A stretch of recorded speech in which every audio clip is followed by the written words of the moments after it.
Democracy versus authoritarianism flows very nicely from the previous panel, and leading us in moderating is Vlad Galushko from Open Society Foundations, a supporter of this conference as well. Vlad, we're grateful for that and grateful for your moderation. Over to you. Thanks a lot, David. I'm really excited to start this panel. We got Anna Fotyga, former member of the European Parliament, Miranda Patrucic with Organized Crime and Corruption Reporting Project. We have Fredrik Löjdquist with Stockholm Center for Eastern European Studies, and we have Alex Sokolowski with the U.S. Agency for International Development.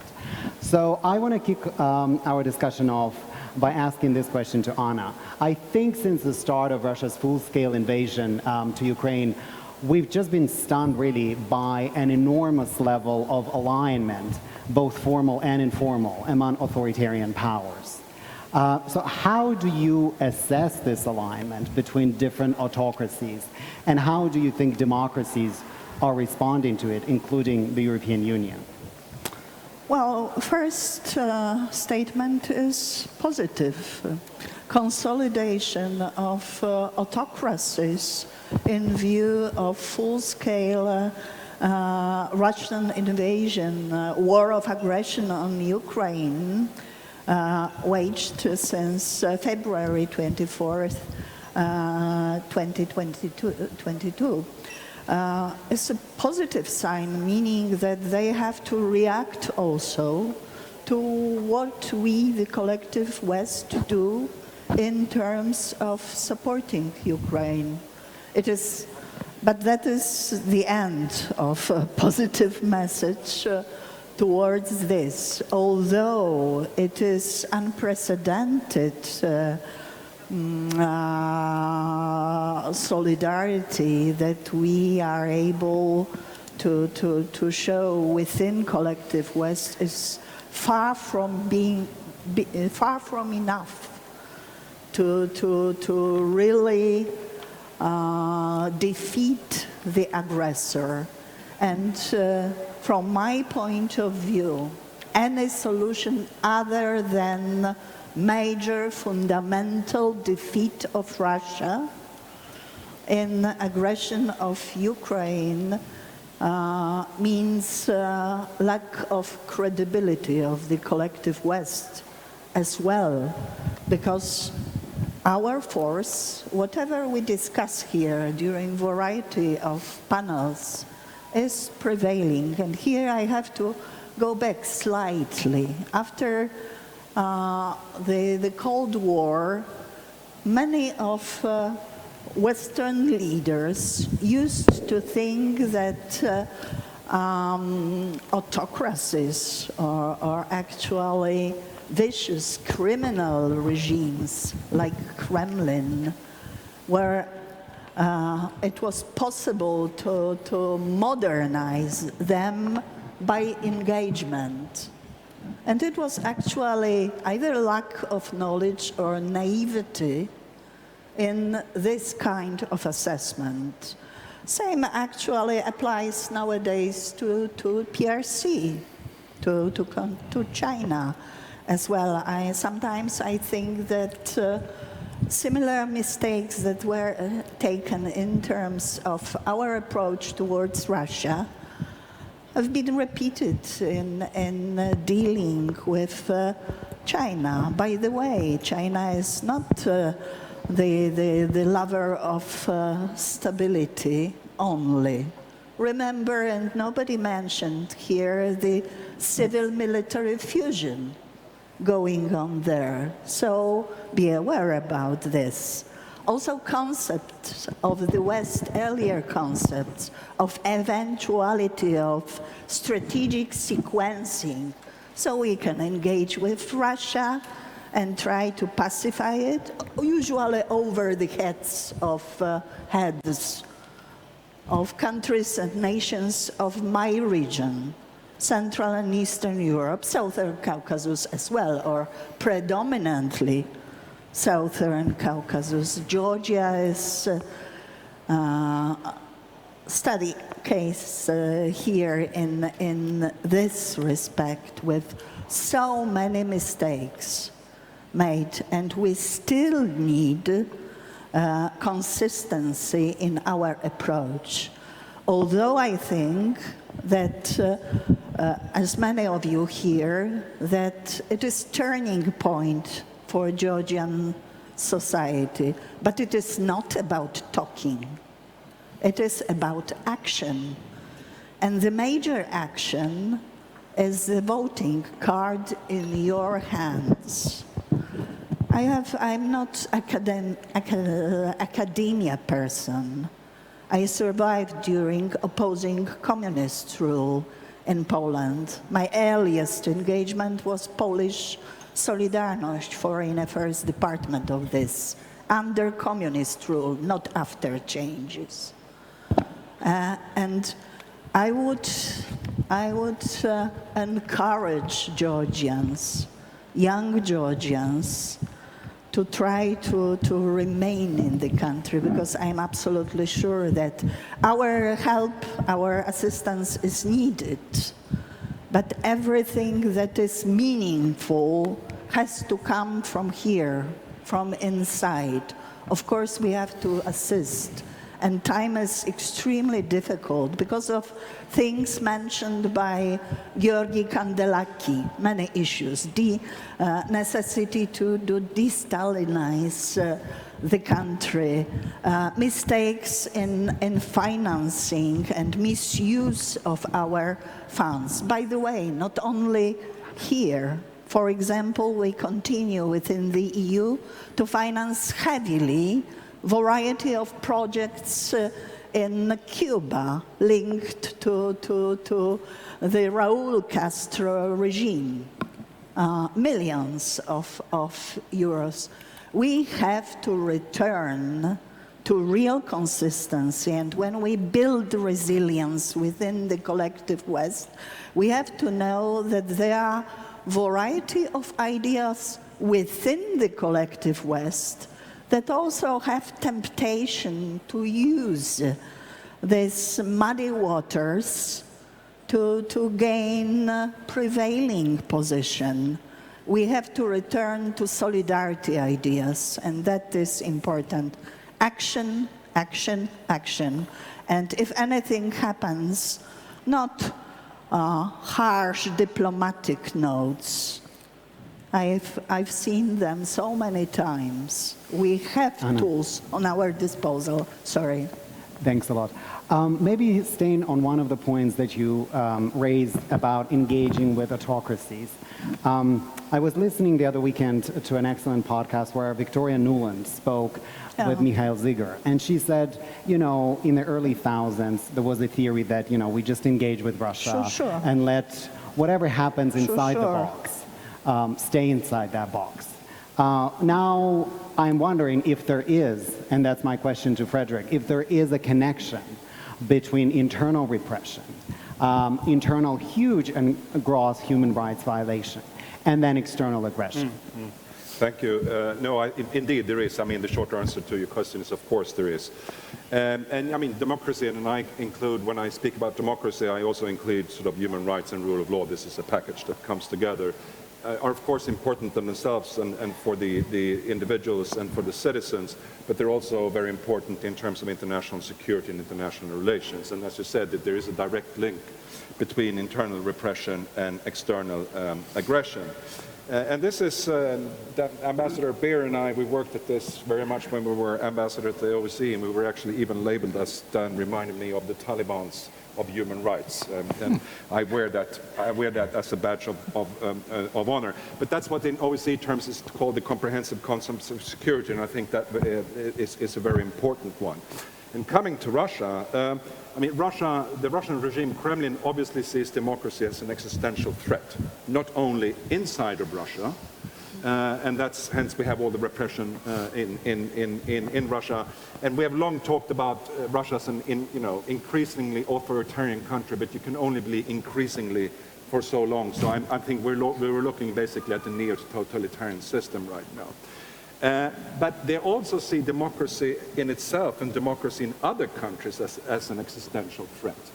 And that's why I think that's why they had to start the war against Ukraine in 2014. This Yeah, had sure. absolutely nothing to do with about NATO. It had to do with the will of the Ukrainian people to get closer to Europe and to develop into sort of democratic European state. And therefore, they started a military aggression already in 2014 in order to gain full control over Ukraine. And then they tried various means. And when they had exhausted that, that turned into a full-scale invasion in 2022.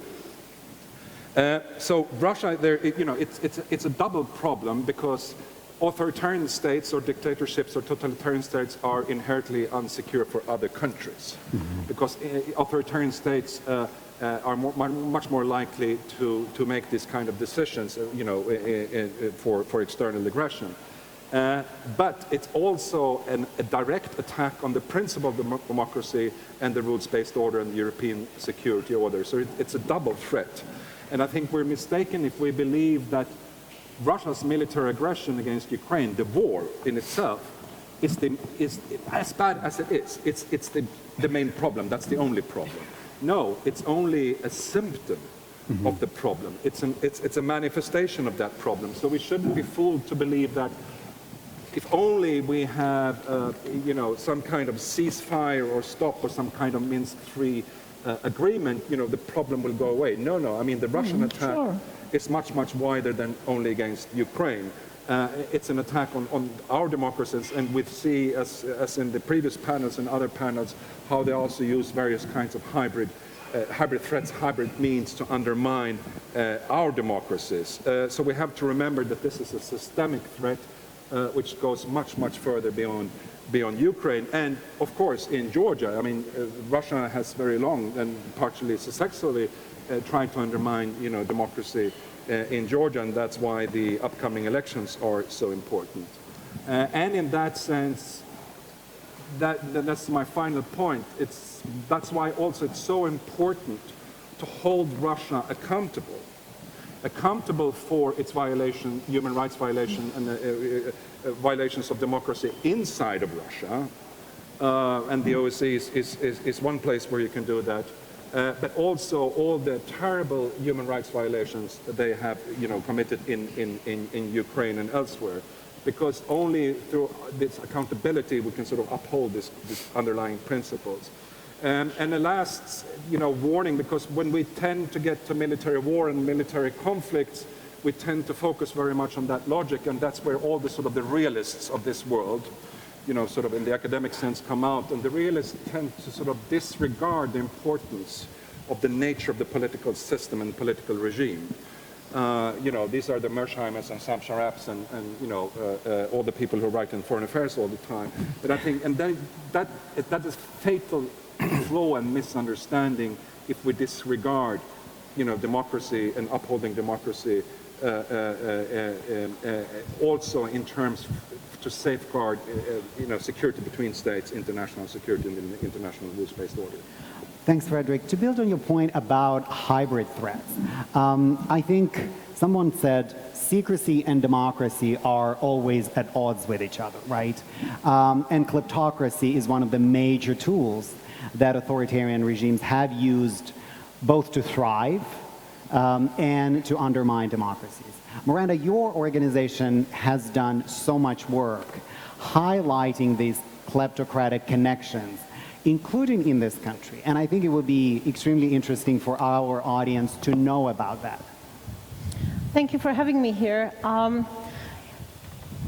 I've been editor-in-chief for a year, which means that going beyond the local region, I've been seeing the stories we have done worldwide. And I almost feel like every time we do a story about autocratic regime, it's a copycat of another story that we have seen, develop in Russia, we have seen developed in Serbia, we've seen develop in Azerbaijan. It's almost like these people are copying each other's and basically learning the new tricks and new way. A fascinating story for me on how the regime turns autocratic actually is the one, we have published a couple of weeks ago a story about a Georgian oligarch who happens to have, his wife happens to have a couple of properties in Russia. And to be honest, as editor-in-chief, I was thinking, okay, he's a rich guy, she's rich, is this really a story? And everybody kept telling us, okay, it's, Russia, it's important. So we ended up publishing saying, okay, everybody was wondering what's happening in Russia. Here's your answer. But what I was surprised by and really fascinated was the kind of reaction we got, because I've never seen that in Georgia. I've seen, it almost appeared that within the minutes of publishing, the government became a beehive. And there were all these bees bringing gifts and basically giving public statements how, and lying to the public here, saying what we published was a lie. You had no way to check what we published and whether it's true or not. And I've seen this, I've seen this in Russia, I've seen this in Serbia, I've seen this, in all these places where I report. I've seen it in Kyrgyzstan, which, recently went from most democratic country in Central Asia to probably one of the worst. And then we've seen the use of media, because really once you capture the media, you basically start controlling the narrative. And actually it's been 4 weeks and we are still getting, last night there was a story that aired, basically, this time they did admit, it seems, our findings, so they agreed that what we reported was true, but we're still there to destabilize and destroy and I don't know what else. And of course I'm a CIA agent, or OCCRP is, and we are publishing what CIA tells us. It is really crazy, but again, it's the same playbook we see in other authoritarian countries, which is you want to turn media into enemies. You want to turn independent media into a fear factor and somebody to be afraid of, because they're attacking your country and they're attacking everything you hold dear. There was an interesting story that I read in New York Times a couple of days ago, which was about Nicaragua and the ruler of Nicaragua, who basically has sold the story to his people as he's preventing crime by basically jailing anybody. And again, what we see as a pattern is that the world leaders in Latin America are actually coming to Nicaragua to get his recipe of success. Because it has turned very successful. Because yes, the streets are safer, but a lot of opposition figures, a lot of media actors, they're all in jail, as well as those criminals. And in the darkness, where you don't have free press to report about what's going on, really, people are not aware of everything else that has become a victim of this kind of system. And so my final thoughts is, in Georgia, it is a turning point. Because, as we've seen in Russia, as we've seen in Kyrgyzstan, foreign agent law is the first step to basically remove any independent actor and force them into exile. The countries like this, once you take that step, it just goes into the darkness, and hopefully it's not going to be the case with Georgia. Thanks, Miranda. Staying on Georgia, Alex, US aid has been engaged in the country since Georgia's independence. So I'm sure the words you're hearing these days come as a huge surprise to you.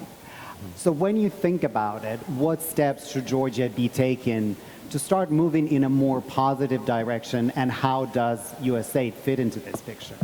Sure, great. Thank you very much for that. It's great to be here today. I've been coming to Georgia for 20 years, so it's really great to always, every time I come back. It is clear that Georgia is facing a deeply challenging moment for its democracy right now, based on the recent passage of the foreign influence law and a number of other indications of democratic backsliding. But I know that in our first session yesterday, our first session today, and in the last session, we've had a lot of conversation about that already, so I don't want to reiterate that here now. So instead, despite those challenges, and maybe even because of them, I'd like to offer some thoughts about what we could do to move Georgia's democracy in a more constructive direction. But before I do that, actually, I wanted to maybe talk a little bit, just briefly, and list a number of factors of strength that Georgia still has with regard to its democracy that sometimes we can lose sight of, and I think those are really important. And this is drawing on experience from the region and also drawing on the scholarship of democratization. So first, I would say that democratic values run deep in Georgia. Survey after survey for decades in Georgia has shown strong support of the public for the key elements of democracy. And that's a really important thing, especially when we see strain on institutions. Secondly, Georgians see themselves as part of Europe, and Europe is opening the door to Georgia. Now, again, there are recent challenges and so forth, but the fact that Georgia has candidate status is really important. The conversation is about that. So I'd rather have that. Third, Georgia has developed significantly from a socioeconomic perspective over the last 20 years. I can tell you the country I came to 21 years ago was very different than the one you see today in terms of the development of its economy. And as we know from Seymour Martin-Lipset, that makes a difference in terms of the prospects for democracy.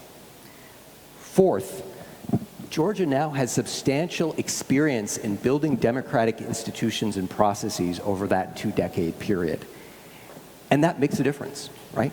They have excelled in some of these areas, so it's been done before, it can continue. Fifth, and related to this most importantly, Georgia has run a series of elections that were considered by international groups to be largely free and fair. That's important. It's also executed 2 peaceful transfers of power. That's important if you look at what, Huntington's 2 turnover test. So these are things in Georgia's history important. And then sixth and finally, as we've seen over the last year especially, there's a new younger generation of Georgians who seem committed to democracy. So having taken all those things into account, now we have a little bit more confidence that maybe Georgia can do well. I want to quickly go into what Georgia can and should do in the near term, especially given the fact that this is a polarized, contested, and high-stakes moment.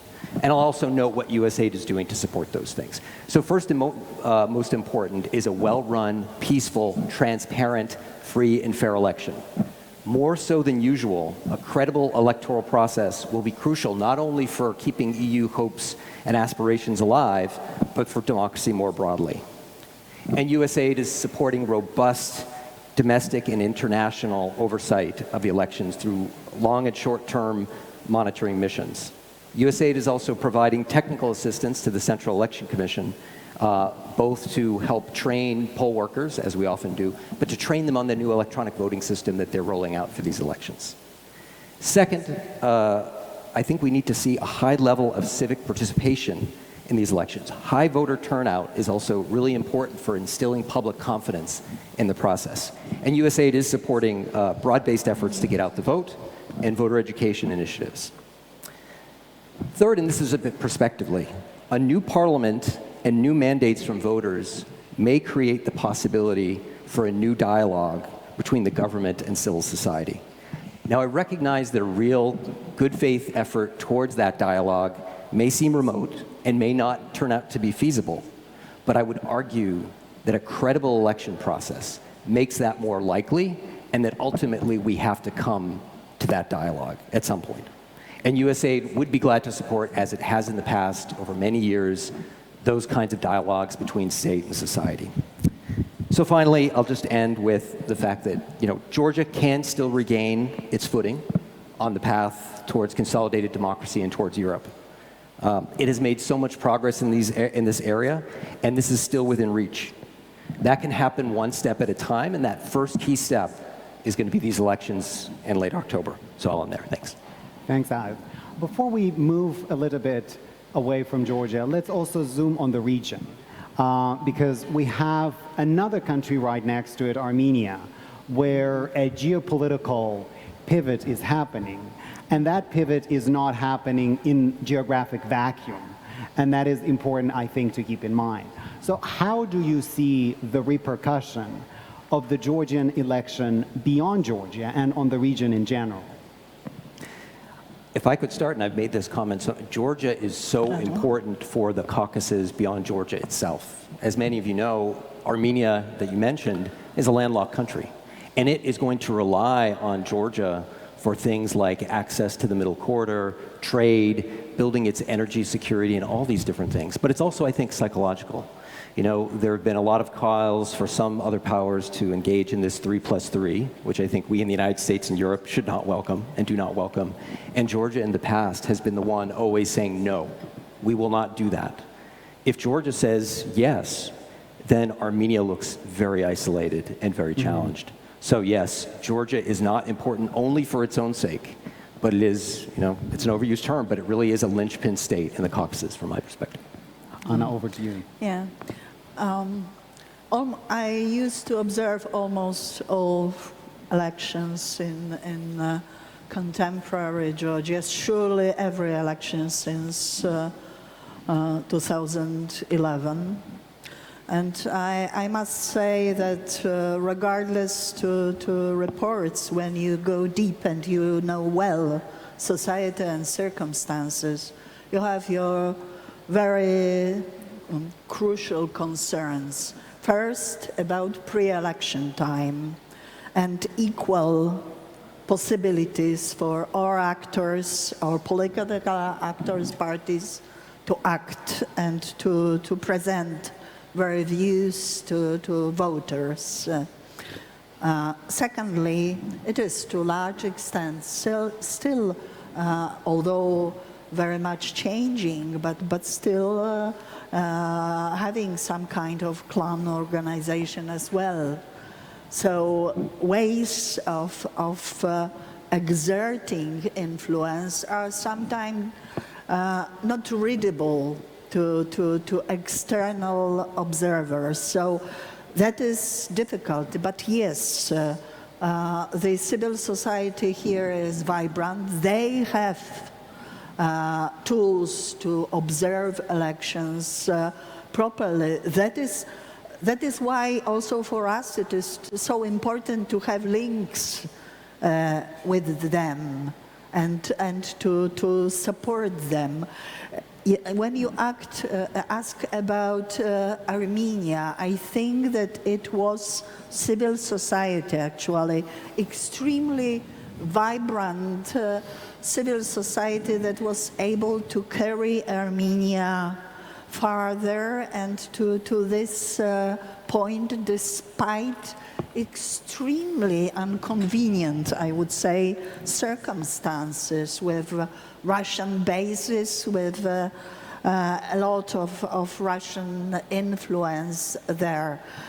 Yes, elections in Georgia have a lot to say to Armenian people, but I think that their determination is also their own will to put their own country on proper path. Armenia is long-standing, unbelievable culture, and I'm confident their future is because of their attitude. But as I say, whole region, if not whole world, depends on the outcome of war waged on Ukraine. We cannot allow, not only, well, we speak about supporting Ukraine whatever it takes, or until Ukraine prevails.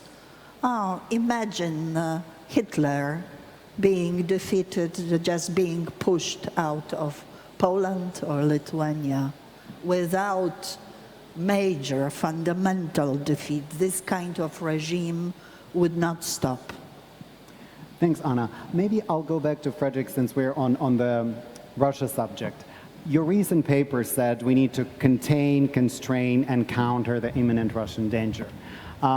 We had an article in Politico, I think a couple of weeks ago, where it said that there is reluctance to give Ukraine an opportunity to use military aid as it sees fit, because there is a fear that then we won't be able to re-engage with Russia after the war.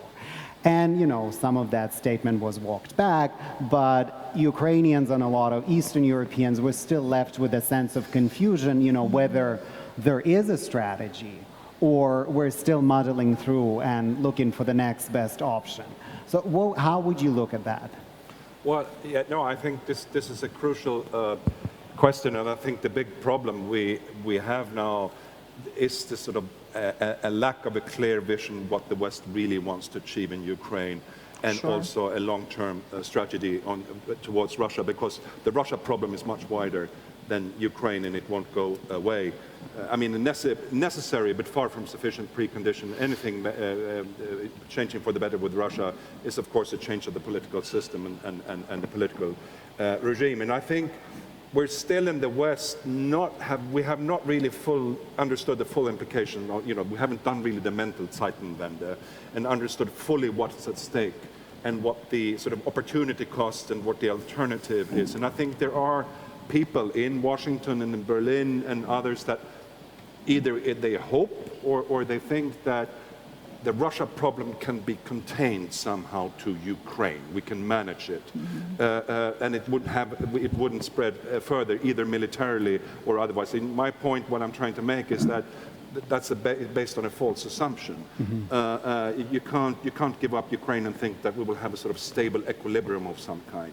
So either the West and especially Europe, EU, manages to stabilize Europe eastwards, or we will be destabilized from. And just an additional note on the wider implications of the Georgian elections. And I think it's important because we are in a critical period, I think, the next 6-12 months for various reasons. And Russia is not doing very well. They're not doing very well in Ukraine, and I think the elections in Moldova seem to be going in the right way. But if the result of the election here would prove that sort of Russian blackmail and Russian fear-mongering, that if you try to oppose Russia or complain about Russia, you're a war party, you're provoking war. I mean, the undertone of all that argument is fairly, pretty scaring, so to say. And we will have a political system that is increasingly authoritarian and based sort of on the Russian political system and political practices. That is shown, then Russia can show that, we're actually gaining ground. And I think that would be a very unfortunate, some kind of a Russian momentum, so to say.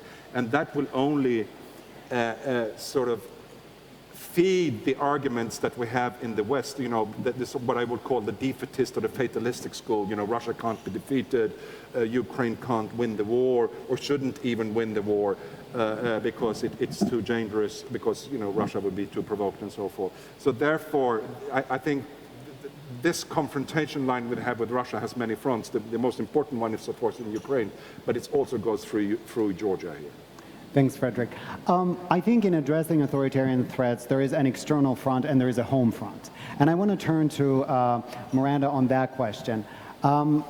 And go back to the issue of kleptocracy. Anne Applebaum recently had a really good piece where she said, we feel really happy when we seize a couple of yachts in London. And then, it's a good first step. But she's advocating for kind of an anti-kleptocracy network where governments, civil society, and media would work both together and transnationally to not only expose these threats, but counter them through accountability. As someone sitting with a media outlet that is focused on this, what is your take on that suggestion? I actually do agree that the media, civil society, and government should act together. I think the law enforcement itself on the government side does not effectively cross borders. I think, civil society and media, if they're not working together, their impact is actually smaller. OCCRP actually has something called Global Anti-Corruption Consortium, which is basically our model to leverage the work that we produce with impact and actions by the civil society. The way we do it is because we have a wall between the journalism, i.e. journalists are trying not to be activists and not to promote, changes and arrests and things like that, but we actually feed our information, our findings through civil society and Transparency International, and then they can take action and share our findings with the governments. I think it's crucial that, the problem we have at the moment is that even when it comes to Russia, we are sending a very mixed messaging. Russia is, Putin just recently visited Azerbaijan, had a meeting with the President Aliyev. Aliyev is, jailing so many journalists at the moment, closing down the media. We are not reacting. So we're sending a mixed messages. Okay, you as autocrat are fine. European Union will do business with you. We'll buy gas. We'll buy oil. Do what you do. And then on the other hand, we have, Russia and we have Iran, and we're like, oh, you can't do it. But then it also sends a message to, Kyrgyzstan, other places. Well, maybe we will take you, maybe we will not take you, because depends if we have a higher interest. So I think, we need to all stand on the one side and be like consistent in our messaging, and that means media, civil society, and governments. And the world is black and white. There's no different shades of gray at this moment, because with the different shades of gray, basically we allow those who are leaning toward authoritarianism to go unpunished and basically do that. Let me tie my last question before we open to the audience to Anna. You had a very damning verdict on Europe's energy policy. You said the result has been a naive Europe subsidizing Russian hostility while deepening our exposure to energy blackmail. How do you see us tackling this weakness without also empowering other authoritarian regimes? I believe that Euro-Atlantic alliance means something. And here it is not Europe and the EU. Yes, that is true. I was critical of European energy policy for decades, actually in my variety of functions, including the function of the Office of Foreign Minister of Poland, and engagement in Georgia at that time as well. But I think that energy tool, as it was used very early and written in Russia's strategic documents as early as 2005, indicating that Russia wanted to use energy tools in hydrocarbons in particular as a vehicle of influence in the near neighborhood and farther beyond. Unfortunately, many powers disregarded this, were either naive or tended to pursue interests, first having cheaper, I would say, energy subsidies. What is positive, I think that surely after war on Ukraine, also Russia decided to dismantle unity of the collective West because after effect was also collapse slump on global energy market. And then we saw signs of real solidarity, also decisions in the United States. When I delivered alarming messages, for example, in National Insider, also in the US, was any sign of dismantling this unity. There is, by the way, there is also a second area that is necessary to build solidarity of the collective West in dealing with the grain crisis, because it was the action, side action by Russian Federation aimed at global society and collective West as well. Unfortunately, many countries, even allies, used or misused this situation, trying to place themselves in better position. So we have to return to very rigid solidarity in dealing with all these problems. But when one final sentence about Russian Federation, surely when we speak about kleptocracy, it is obvious we have to deal with this. It has been exported to many countries. Series of crises made us less vigilant to this. So all policies to build resilience of allies and member states are very proper, and I see positive process in both organizations, both in NATO and the EU, to deal with these issues. But still, it is not enough. Thanks, Anna. Why don't we open the floor to questions? I see Georgi, James, and one person behind. So we'll start with this row, 3 questions, and then we'll expand. Georgi.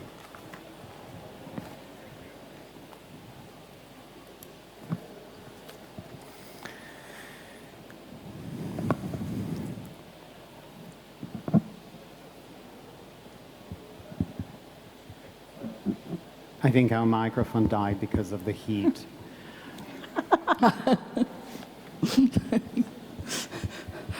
We are lucky not to die here. Thank you very much. And thank you, Minister Fotyga, for mentioning this issue that we fought for over the years, which is countering resurgence of the image of Stalin in this country. And I have a question to you, which concerns the European External Action Service. But first, a quick note, a quick point to Mr. Sokolowski. I've too studied democratization theory, and I'm afraid, in my opinion, Georgia has not passed Huntington's 2 times turnover rule, because power in Georgia changed through elections peacefully only once in 2012. Yeah. 2004 was non-violent but revolution. So Georgia still has to pass that test. And the big question of the upcoming election is whether this society is capable of producing a smooth electoral change of power. And the question about the EAS is, when we say, and some of my colleagues in the civil society of which I'm part, that Georgia is on the verge of Russian victory, we know that many people think we are exaggerating. But our objective is not for this to happen and then for us to say, we told you so. Our objective is for this not to happen. And in my mind, the European External Action Service and its bureaucratization of the Georgian file in Brussels in particular has been one of the key enablers of the growth of Russian influence in Georgia. And Minister Fotyga, perhaps you could recall the dynamic European Parliament at large had with the EAS over its differences, how to deal with Georgia's backsliding and the growth of Russian influence. That would be, I'm sure, interesting. Thank you. James, and then a participant behind you.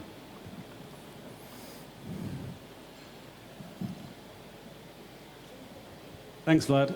James Nixie, Chatham House. It seems to me that the most attractive thing that autocracies can offer other autocracies, or autocrats, is a guarantee of regime security, a carte blanche, if you like. So my question is very simply, how can we possibly top such an attractive offer? Thanks, James. And behind Giga Bokharia, thank you. Well, Georgi addressed one of the questions I had. I was going to ask Alexander, when was the second one? We kind of missed the second orderly transfer of power in Georgia. I guess you meant Rose Revolution, which was still a revolution. As a citizen of this country, I'm enormously grateful to American people and our Western partners for all the assistance, and USAID in particular. And Alexander, your personal role, I don't say it just for politeness, but I say it as a premise for deep disagreement with what you said. But I was going to say that in a question. You said, as somebody who's been involved, that Georgia's trajectory in the last 20 or 30 years is for the progress, overall great progress. So my question is, you don't see a fundamental shift in recent years?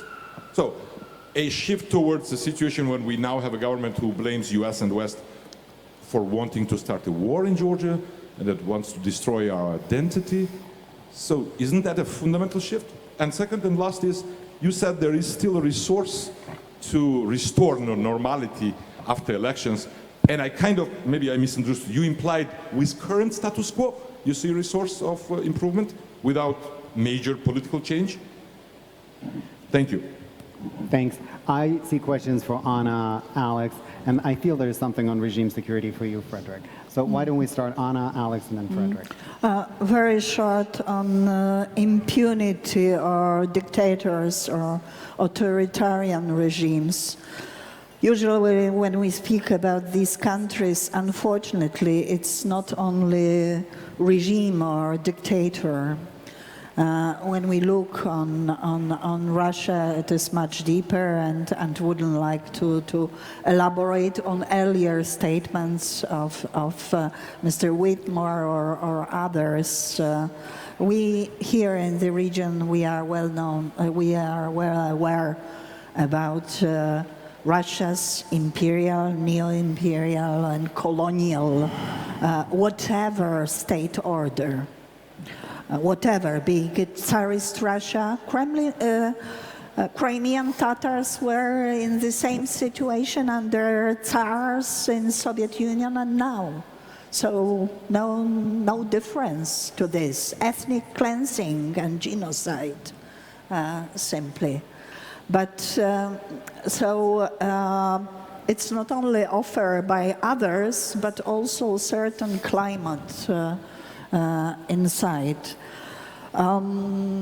Secondly, to Georgi Kandelaki, yes, of course, I used to monitor actions by bureaucracy, but you know, bureaucracy is just external action that is dedicated to fulfill rules and act within the rules. What is necessary is real will of people, of both Western elites, politicians, member states in particular, and allied capitals to act and to collectively formulate certain criteria of action vis-à-vis a country like Georgia. Yes, we monitored everything, and once more I repeat, it is will of Georgian people to change it. Probably I see, who knows what kind of scenario there is to take and consistent support from outside, understanding that we do not accept spheres of influence for powers. Thanks, Anna. Alex, over to you. Sure, great, thank you. First on Huntington, may not have gotten that exactly right, but the point that I was making there is there are two key elements we have to look at in that test. The first is it peaceful and orderly, which you said it is? And then secondly, does one set of folks in control change place with other set? Those are two key elements. There's a third, which is constitutional. I would argue that the Rose Revolution was less of a revolution than others would say, than other types. So that's a more complicated question about whether you consider it a social revolution or not. But I think at least the term Rose Revolution is a bit overplayed. But having said that, fair point from both of you. I think it is an important point to recognize that ruling groups have changed twice.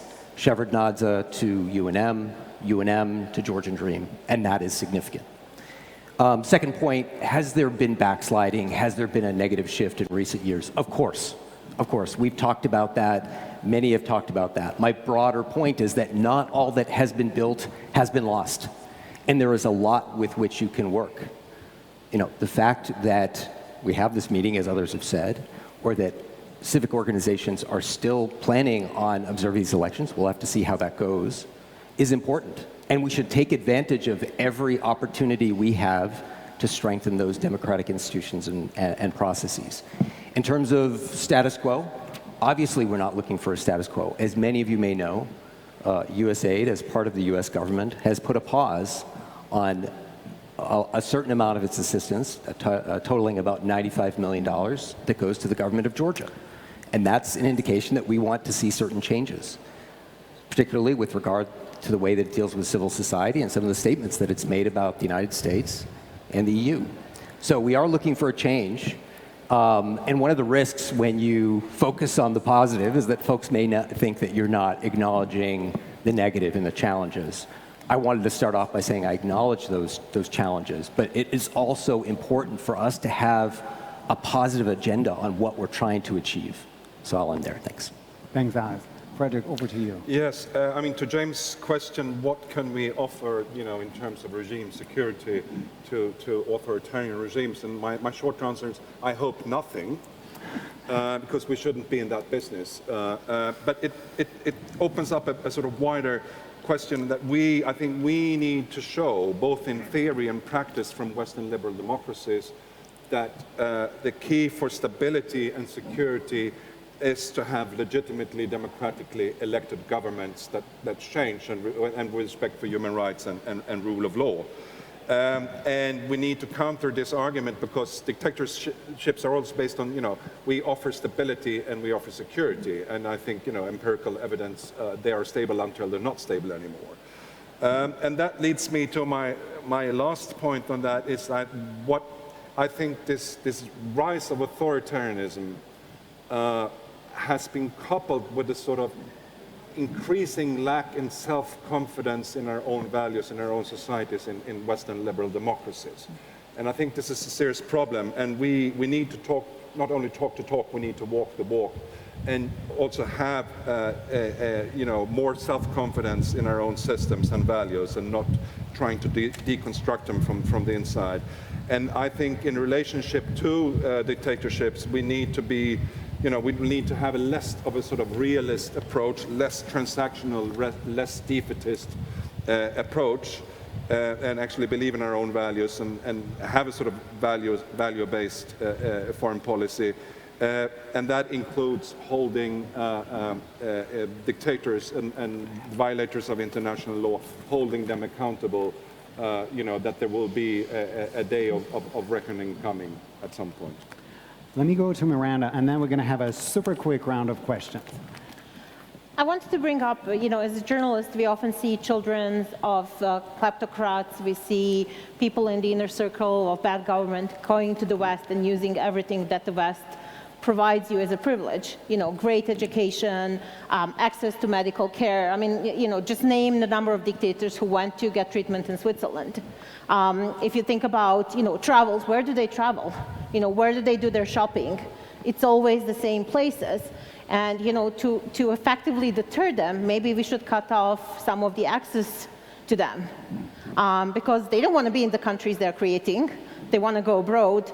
Their children want to go abroad and live abroad. So who they are building country for? If they were building it for their own families and associates, maybe they would take a different approach.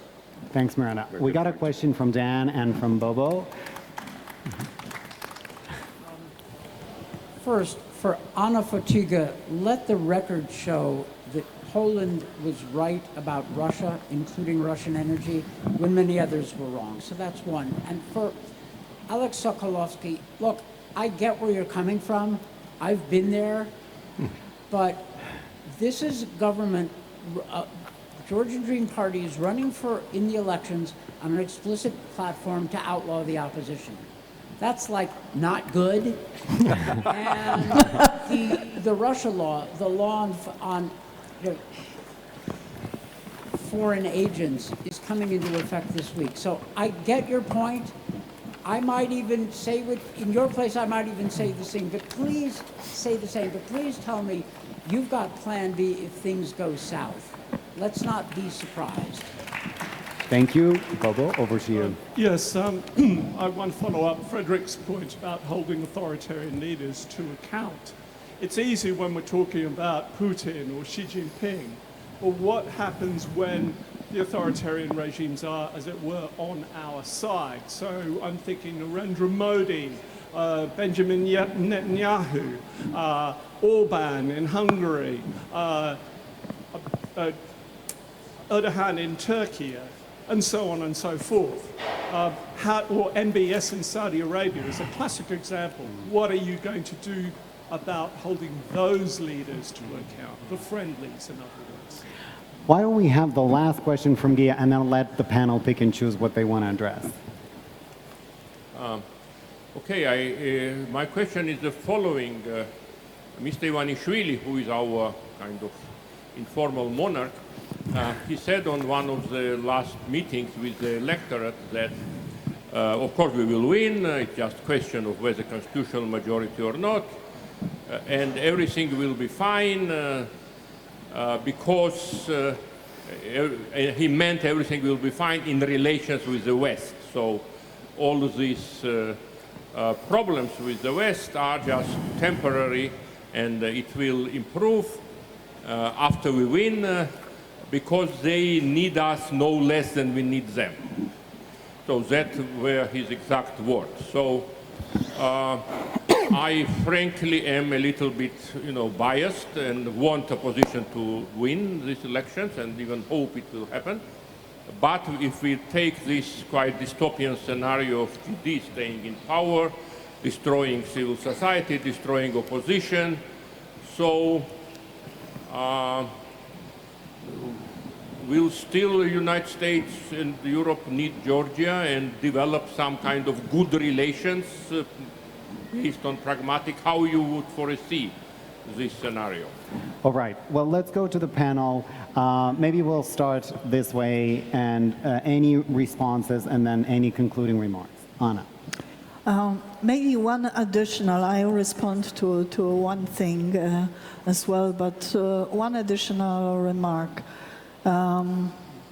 We have to remember that nowadays Georgia is quite an important venue in circumvention of sanctions. So I understand that going after kleptocracy may be extremely difficult, and certainly it needs much deeper knowledge and much deeper engagement in this. Secondly, Georgia and other countries of the region are also location of major influx of refugees, whatever that means in case of Russian youth, male youth, escaping country. I think it may be, there are many side effects of this. There are thousands of this, so I think it may be difficult. I wanted simply to indicate this quite important issue and influencing daily life of Georgians and also their choices, probably. Secondly, when we speak about holding people accountable, it is, yes, we may say that it is easy to speak about Putin. I'm not quite sure it is so easy. I used to be engaged in doing this for years, and I know how much political background is there for this political will. Now it is much better, but still we discuss special tribunal for the crime of aggression. There are many, of course, problems. Honestly speaking, I'm personally absolutely not a fan of Orban, but honestly, comparing him to perpetrators of war crimes and genocide is going much too far. I still remember, by the way, this long white table put in one side and variety of very credible world leaders talking to him, and many other engagements, by the way. So it would be very complicated to put all of this stuff in same basket. Thanks. Let's have briefer remarks, as we don't want to impose on the other session. Miranda, Fredrik, and Alex. I just want to comment on Georgian civil society. I think it's quite remarkable that at the time when the foreign agent law was passed, that so many organizations, or just 2% of organizations actually registered, and others are boycotting it. I think it shows the resilience and spirit of Georgian civil society, and I think it's something we should admire and make sure we give them support in the coming weeks as we see how it plays out. Thanks. Fredrik. Well, quick answer to Bobo, and I think that's a sort of, Professor Nordia's question was a little bit in the same vein. So to say. Of course, we will never live in a perfect world, and there will always be policy dilemmas and trade-offs, and states will always interact with other states. But in the bigger picture, I think, we need just to be aware that short-term compromises will come at a long-term price. And when uncertain, it's better to err sort of the sort of more value-based side than on the transactional side. But of course, what I'm saying, we need an inner compass. And when you have sort of policies or analysis of international politics that lacks that compass, that will lead us wrong. Alex. Great. So Ambassador Fried's question, first, thank you very much for asking it. Great question, really important. That is one of the things that I would have focused on if I was focusing more at the beginning on the challenges that we face. But absolutely, that kind of language of banning opposition parties is particularly unwelcome in a democracy. Democracy is a key fundamental element, is that you are open to political pluralism and that kind of thing. So absolutely, it's a great point. Per your second point about question about are we engaged in contingency planning, the quick answer is yes, absolutely, and because you've been on the side of government side, I can't tell you the details. So, but yes, we are. With regard to Professor Nodia's question on who needs each other more, it's a good question. I'm not sure it matters that much, to be honest with you. What I can say is that over the years, we have had an extremely productive partnership that has brought benefits to both sides. And we'd like to keep that going, but we think that really needs to continue going in the form of Georgia as a democracy moving towards the EU. So that's the dialogue and the efforts that we're engaged in now. It's moved beyond dialogue, as I said earlier. It's moved to measures to encourage the government to move in the right direction. Thank you. Before I turn over to David, I just want to thank the panel for unpacking these interesting questions, and thank you for being in the audience. And Vlad, thank you very, very much for a great job of moderating.